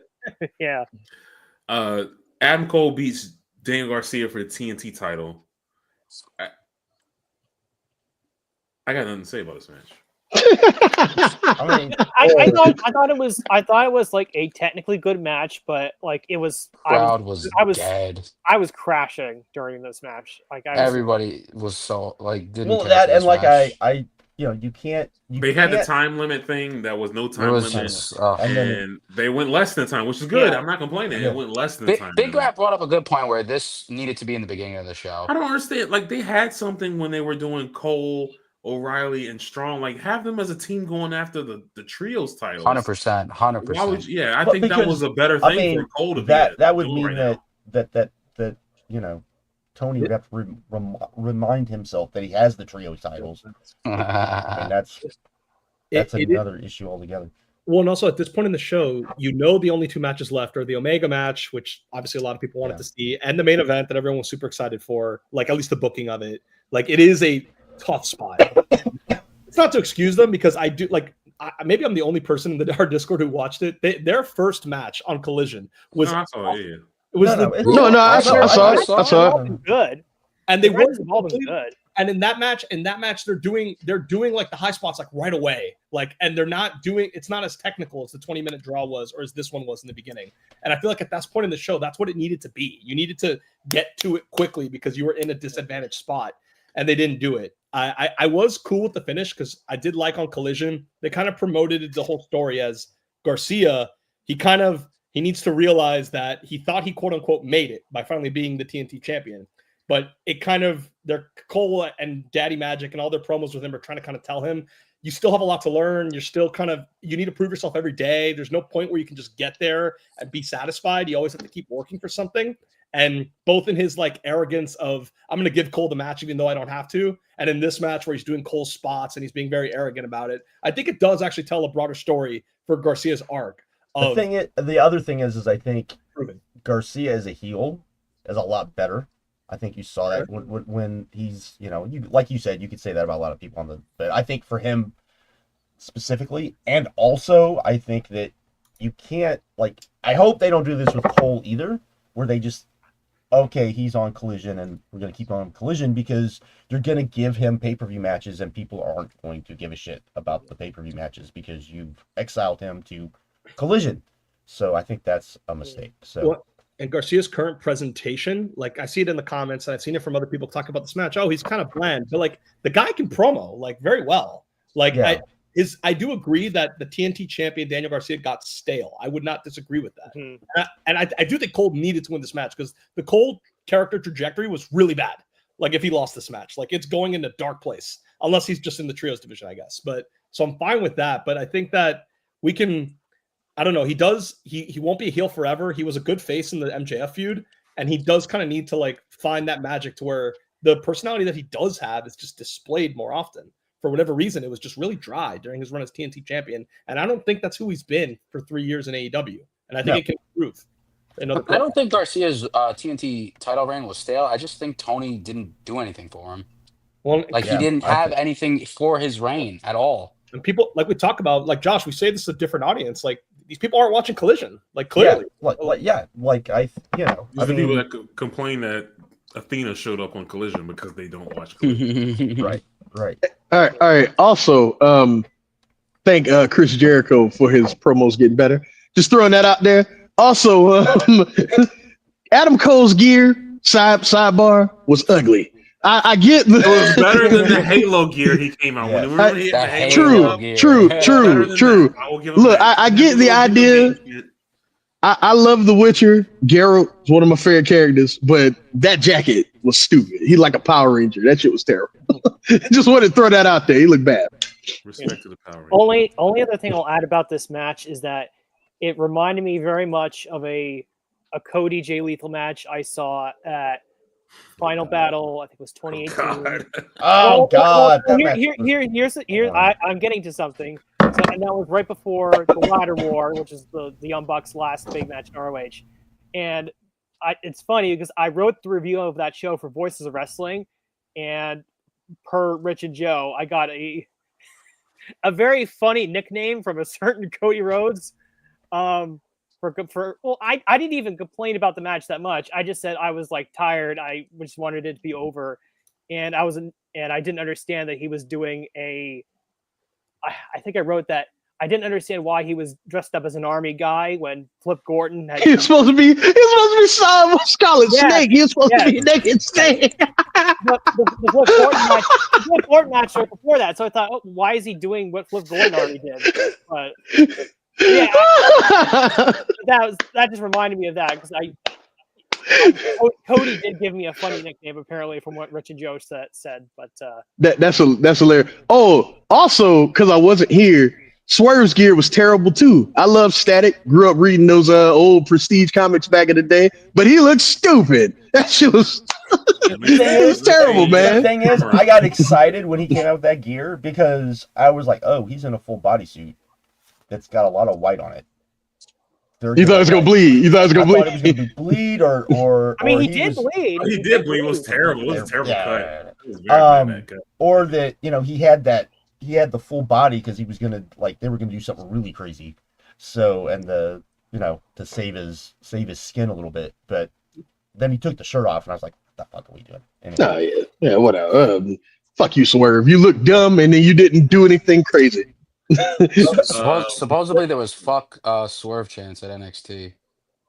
Oh, because why? Why? Oh, why? Oh, no, goddammit. Why? Because he said, wait, because he said fuck Booker T. Yeah, I'm just reporting what I saw on Discord. I'm just saying. Y'all niggas should be embarrassed. Y'all capping for this. Y'all caping for this coon. That's what we doing right now. He keep putting his name and shit.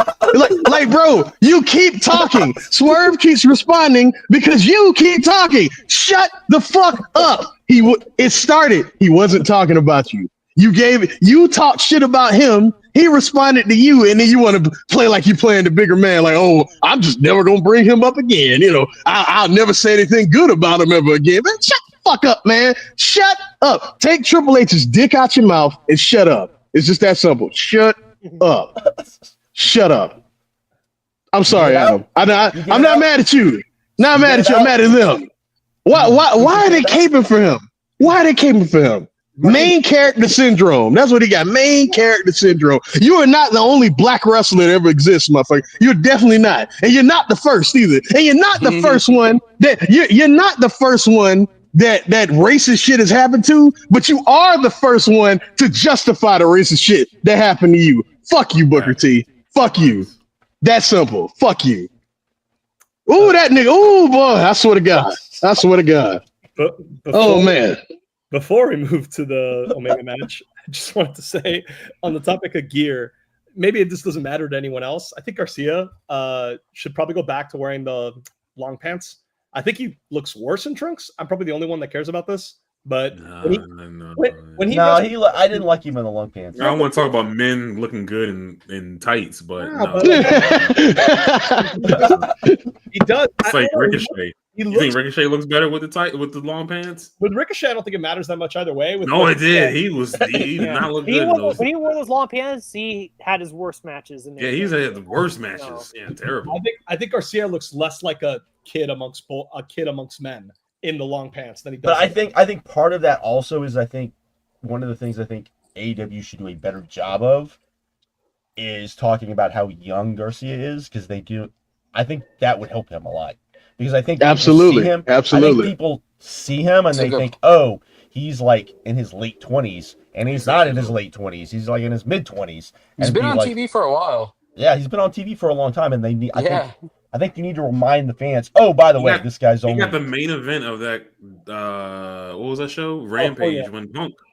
Hell, before AEW started. Y'all hear that plane?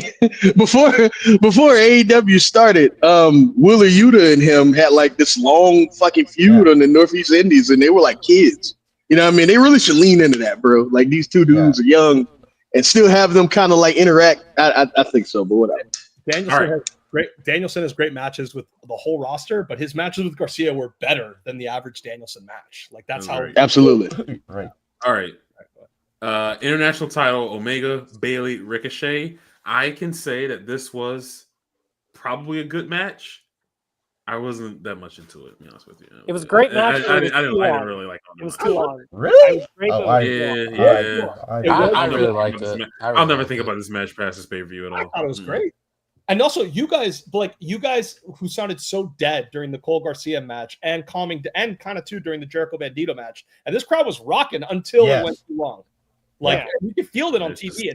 It was too long. They missed the peak. You could feel it when they missed the peak, and it's just like that. I'll agree with Brandon. Missing the peak to me is like, okay, instead of 4.5 stars, I'll give you 4.25 or 4. Right. Yeah. 4.25 was the highest I went on this entire show. Yeah, but like that, like I would still. I'm not saying it's a bad match, but I'm just saying like I would. It's a 9.2 on Cage Match. I don't see that. Hey, well, because they love Kenny. Hey, Adam, make sure you bring up your point that me and you talked about Kenny. Go ahead. I mean, Kenny, he was really breathing heavy during this match. Like, dude, I thought he got concussed. I was like, yo, he was blown up at one point. Is he okay? He was laying on that apron, breathing so heavy that it was I couldn't believe it, man. Granted, the guy had diverticulitis, so I know. you gotta give him some. And me and Adam talked about it that like now his matches are just going to be different now. I think what did you 100%. Well, maybe because we all bitch that they turned it into a 3-way. Like, is that not a good reason to change it from a single? You might be right. You might be right. But, so he could chill. You might be right. But Martin said we need to temper our expectations when it comes to the Okada match because that's not going to be. I agree with you. 2017 I agree. If that match is better than 3 and let's say a very good match, if that's I'll be. That's ecstatic. Gonna be. I will Styles say and Nakamura at WrestleMania, where like no, that's too hard. People like go crazy. Like it was not that great. Wait a minute, Brandon, calm down. I'm keeping my expectations lower, bro. Like that first match was like damn near 10 years ago. Okay, like, but it's not gonna. But I'm just saying, I'm not going in thinking it's going to be a great match. I'm going in thinking it'll probably be a very good. Can I just say, Kenny and Okada won't have the pressure of having that style of match that they had back then, just because of where it's gonna be. I do think it'll be a different because I think I think they'll play to the crowd a lot more.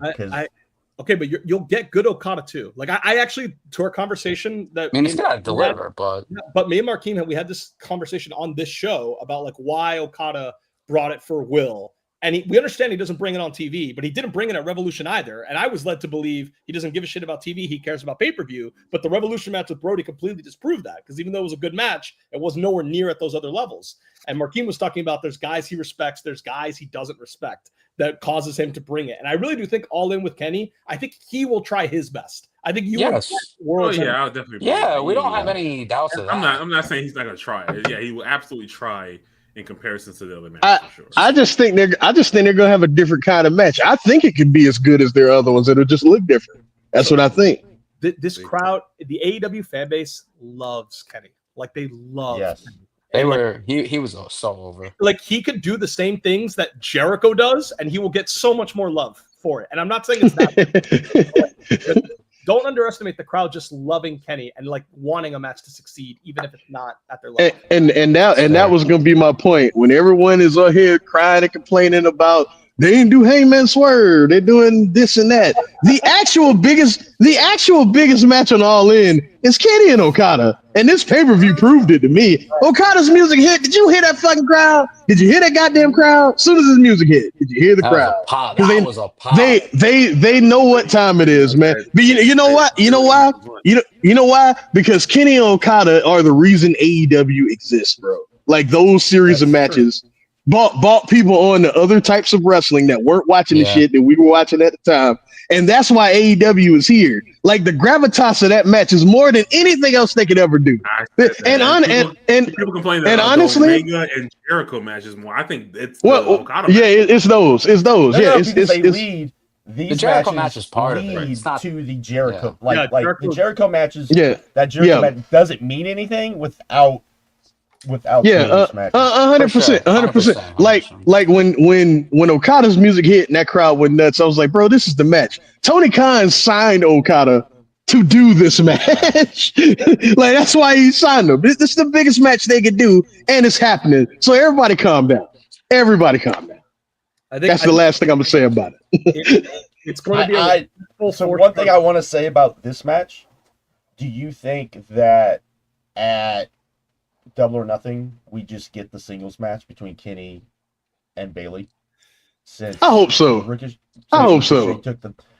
And this is the other thing. That'll be the formula of them doing Joe, Styles, and Daniels month, and then the next month they did Styles and Daniels. Yeah. And here's my other thing. Yeah. I think all of us at the time, like talking, always asked, why did TNA not do anything with Mike Bailey when dude shows up? Like Tony was just like, oh, you're going. And I don't care if you can't promo. Your match will get you the crazy thing is that he was so far away, the most over guy on the roster. Like Josh Alexander for a bit was like right there with him, and then he just passed him, and then they didn't push him. It's so weird, bro. Like they got what they deserve. Now they went fucking who's those NXT people I never heard of, man? Those people. Oh, congratulations. Jesus Christ, man. Isn't there just like a running joke of LOL TNA? Like, you know, they just absolutely. But they always find a way to fuck something up. But I just like the whole time he was there and was featured, he was the one guy, even more than Alexander, that you could like count on that people wanted to go and see. And like he was the guy. So I don't even if you didn't want him to be the world champion, you give him the X Division title, you treat that like a joke while he has it. Like everything they did, they kind of downplay him at every turn. It was so weird, bro. It was so weird. I wonder if talking about TNA is crazy. No, I'm just saying it's just because Mike Bailey, man, he's so good. Those people are so stupid, man. Well, Brandon, if you want to turn it to AEW, I don't remember like AEW debuts new people all the time, and this like from that moment he had that match with Beast Mortos to the 4-way to this match. The crowd like really likes him. They don't just know who. It's not just that they know who he is. They like really like him right away. With the crowd went crazy when he did the fucking Karate Kid spot. Yeah, they went nuts. Like it does feel like he was like AEW. Like this guy should never go anywhere else. Like this. Like I know he's worked all over the world, but like he fits. He just fits here. Somebody said, "Was this the best 3-way in AEW?" Did we not forget that we just got Ospreay? And this was Ricochet and Takeshita a couple months ago. Yeah. That match was way better than this one. No, way better. That match I didn't even give 4 stars to. I think this match is better. This match. Hold up now. Wait a minute. I'm not alone. Look at Cage match. I think it's close. Sorry, like I don't know what the best 3-way in AEW is, but that Ospreay Ricochet match felt some Ospreay. I hate to sound like Cornette, but there are the occasional Ospreay match where it does come off too choreographed, where it does feel like I'm watching an exchange of spots and not a wrestling match. And that match and the Ospreay Pac match were great examples of that. And I don't say well, I did say when it happened, I was like they were just doing shit, but they were doing a lot of awesome shit. That's what I said. They're doing spots too, but it's different. It doesn't feel like now is that the greatest 3-way in AEW history? I don't know. I haven't liked a whole lot of them, to be honest. Thank you, Vic. One that I really liked though was what was the one where Kenny was the champ? It was him, Orange Cassidy, and Pac, right? Wasn't it? Yeah. I really like that. That one's probably mine, to be honest. I was super into that. Damn. This match was great. Too long, but what a pay-per-view. Whatever direction you want to take that, what a pay-per-view. You know? I will say, what a pay-per-view. So if you didn't care about the Death Riders and Moxley Anger, we have been talking about it for an hour long. That's all I'm saying. It was a good show. Marquis, dude, I love because Marquis wasn't here at the start. Oh God! Do you know what this show has on Cage Match? This show? Show. Yes. Without looking, I know it's something stupid low because of that main event. I'm gonna guess like a 5. No, it's not that low. Not that low. What is it? 6.62. Oh, come on, man. Come on, man. And some of those stupid NXT shows with nines and shit, like some of those dumb, like fucking, like those new, not the old NXT, I'm talking about the new NXT shows with 9+ on cage match. 6? Really? This show? Come on, man. Come on, man. Fucking WrestleMania. What was that? What WrestleMania was that had like a 9 when it was over? I fucking hate, man. I hate these people. I hate these people, man. Like, why? Like, look, I always talk about how people grade on a curve, right? You know, y'all know I hate that the most. But that's why I try to be consistent. When you grade on a curve like that, you end up with shit just like that, bro. Now we're gonna look back in history and see this show with like a 6, and then some random episode of NXT with almost a 10. What the fuck are we doing right now? What are we doing, man? We have lost the plot. Shut up, because there's not enough gatekeeping in professional wrestling. And right. Cage match, we need to gatekeep that. Keep that away from the WWE universe. They don't need to know about this. Do your own thing on Twitter and everything. Keep that away. But Tony likes to talk about cage match, and everyone else likes to talk about cage match, and it gets those people on there doing dumb shit like that, like NXT Stand and Deliver or whatever the fuck. Will have a 9. I do think. Oh my gosh! I do think it's fair to ding the show's rating for the length, not to that level. But I think saying, yeah, there's a bunch of good stuff, but the show was so fucking long on a Sunday night. No, that's fair. That's fair. But I would still say this is a good show. I mean, technically, I guess that's a good. But like when you go 6, it's like I was a little above average. That's crazy. That's crazy.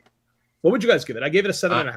I would give it a 7.5 to an 8. I'll go 7. I'll give it like a 7. Yeah. Just right at a 7. We came into the show knowing it was going to be a B-level pay-per-view. Like it should be no surprise. like I said, like Hay said this pay-per-view should have been an email. That's what he said. It's a little bit above email. The main event should have been. We are spoiled. Like we just talked about how, in my opinion, Jericho Bandito had better TV matches than this match. Colin Garcia had better TV matches than this match. I think Fletcher and Briscoe had better TV matches than this match. That kind of shows the problem. Like we get pay-per-view quality matches every week now. It's the special stuff that we care about. No, but I also think that it's the AEW pay-per-views are held at such a high level. They should. I mean, look how awesome they should. They should be in and I think that's important because, like, Marquine wasn't here for that, but again, you're the number 2 promotion. You have to put on great pay-per-views, especially when you're the one doing pay-per-views. You have to put on these great pay-per-views. That's part of it, and that's not you don't have the fucking decades head start that the WWE has. 100%. Yeah. You don't have it. Like people bring up that number 2 thing. I always think in the wrong way. But the way you bring it up is the fact of what the things they need to do because they're number 2, not the they're number 2 so they're not going to last, or they're number 2 so the ratings need to be here instead of here, and all of that bullshit. It's what you need to do. It's the fact that you can't be WWE. That's the other thing that we got into. But anyways, that would be my point to that. But you think this show does 125K buys? Yeah. Oh yeah. Easy. You have a lot of people who thought that Swerve was going to win. Yeah. I think last year. I think it's going to do better than last year, which did I think 100. Do we know what Revolution did last pay-per-view? I said like 140. Yeah, it's like 140. It was their highest in a while. It was their highest since All In. Be curious to see what this does. Because the fact that they're still doing like 120s, even with the extended. We talked about this the last thing. With the fake 500,000 people watching. Yeah. Whatever. But but no, just the fact that they extended the pay-per-views, and they're still doing. I think they were doing 150 before. Now they're doing 120. I mean, it's still that's amazing. That's because like Kid said, I think it's a lot of people like me that just drop in and like, oh, we know these pay-per-views are gonna be great. And you're more likely to get more, not less. And people may not like that, but that's a great point too. Financially, it just makes sense. I'm sorry. I mean, even if you were doing 150 for 4, now you're doing 120 for what, 8? Shows. Yeah. What now? It's more than 8. 10. I think it's 10? 9 or 10? 9. Anyway, it's a lot more. Mm-hmm. You're making more money, so but the fact that I don't think the quality has dipped that far either. I think that's the other good thing. I think that was the thing we were all kind of worried about as far as like the pay-per-views, that they were gonna maybe like old school WWE, like you can trust like the tentpole stuff. You could trust Revolution, you can trust All In, right. Maybe Wrestle Dream, like shows that you can rely on every year, no matter how many pay-per-views they do. Right. But I think that I think they've done a good job of even the B level B show still being great. I think is good. And, all right, well, that about sums it up. I mean, anyone else any like last thoughts? What was that? Wait. Are we not going to talk about Paul Heyman and CM Punk? Next week. I will say WWE next week. Yeah, I got nothing to say. Because we're talking about that. We're going to talk about WWE doing whatever the fuck they're doing. Are we going to talk about PW Nexus apologizing for reporting the news? Are we going to talk about that? Yeah, we'll talk. Hold on, wait. Don't leave yet. Don't stop it yet. I don't know if Sean, you heard about this shit? You heard about this shit? I did. What's going on? So it's this account I never heard of, right? Apparently they broke the Kevin Owens injury thing. Like they broke the story, right? Before it came out, they broke the story. And then Kevin Owens put out a statement about how he was mad at some intern or whoever the fuck, somebody in the office at the WWE for leaking the story, right? And then the guy who runs the account that reported the story apologized for reporting the story. and then there are people that gave him fucking props and respect for apologizing for reporting the news, Brendan. For reporting the news. That's what we are with the pro wrestling media, man. That's exactly where we're at. These niggas is pussies. They are pussies. I just want to get to this Mania weekend and just be done with it. You're going to preview and review WrestleMania over the next we will. Jesus Christ. Wait, because I've got a lot to say next week because of this new anybody can win the WWE ID championship. And then if you win, you're now a WWE ID wrestler, man. It's dirty. It's dirty. Here's the thing. I want odds. Since we're here. I just want odds right now. I'm not a bad man. Give me your best odds that title ever gets defended on IWTV. Ooh. No. I'm going 100%. I'm going 100%. You think? 100%. You think? Yeah. You think it will? At least one time, I will go 100%. Yes. The title defended? I think the champion might appear. I don't know about the title being defended, Brandon. I don't know about that. Yep. Probably with like you think so? All right, okay. All right. Ooh, that's a good question. That's a good question. Because I don't think Dylan's playing that game. I don't think so either, bro. I don't think so either. I don't think he's next week. Hold on, kid. What you got?